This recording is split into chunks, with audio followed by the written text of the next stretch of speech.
The honourable member. Thank you, Madam Speaker. Elmo Transcona.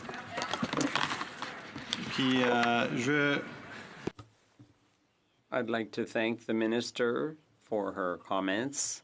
I think we agree about the threats to Canadian democracy. The threats that Canadian democracy faces in an age of social media, Madam Speaker. I have to say that I found the Minister's statement today quite disappointing in a number of respects. She was quite explicit that part of the purpose of her statement today was to give some reassurance to Canadians that they won't have to worry in the next election, or that if they do worry, there'll be tools available to them to ensure that they're getting good, credible information, and that their neighbours, their friends, and their family members also are getting good, credible information, and that they won't be the victims of the kind of misinformation campaigns that we've seen in elections in other countries or referenda, where we know very well that there's controversy surrounding the Brexit referendum and the way that social media was used there in order to be able to get certain results, Madam Speaker. So foreign interference is a real thing. It's an emerging threat. We've heard from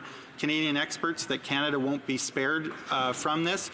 And we were hoping today to hear something from the Minister that would give us some reassurance that they're not going to continue on the path that they have so far, which is to just ask really nicely of social media platforms who have shown no interest in substantially changing the way they do business to suddenly have an epiphany and do things differently. Facebook is in conflict right now with Canada's Privacy Commissioner because the Privacy Commissioner has criticized Facebook's practices and said that they need to do more, and has enumerated a number of ways that Facebook can do more in order to protect the privacy of Canadians from the kinds of breaches that have been abused by foreign actors in order to influence politics in other countries. But instead of seeing any kind of meaningful commitment to that kind of change, Madam Speaker, we hear words like this. Even one of their four pillars say that they're simply expecting social media platforms to act. They're not going to require them to act. They're not going to force them to act. They're just going to expect it. They say that we should be reassured by the fact that they announced their expectation that digital platforms would step up their efforts. We should be reassured by the fact the Minister says that they've attempted to reach consensus on a common set of principles. And they mention again and again, Madam Speaker, their expectations of social media platforms, but they're silent on how it is they tend to require social media platforms who so far have shown a real resistance to changing the way they do business to actually change, Madam Speaker.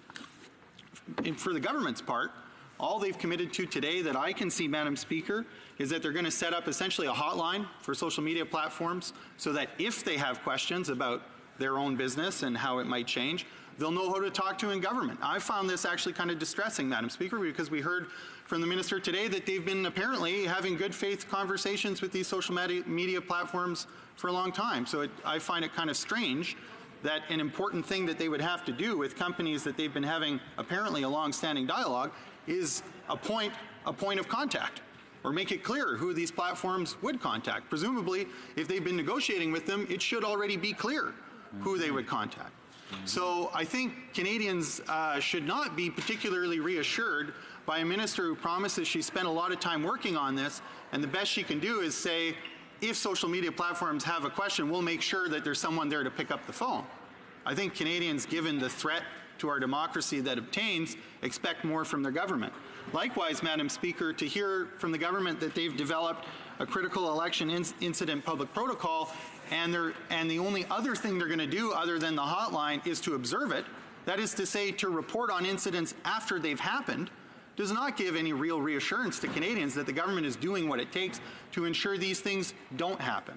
And we in the NDP understand that that may mean taking a more regulatory approach, instead of going cap in hand to social media giants and asking them to pretty please change the way they do things. And would they consider doing it this way instead of that way, and ultimately leaving it up to them and leaving it up to Canadians to find out, very likely only after the election, whether those things have actually happened and whether they were really successful or not. So we understand that there's no silver bullet here.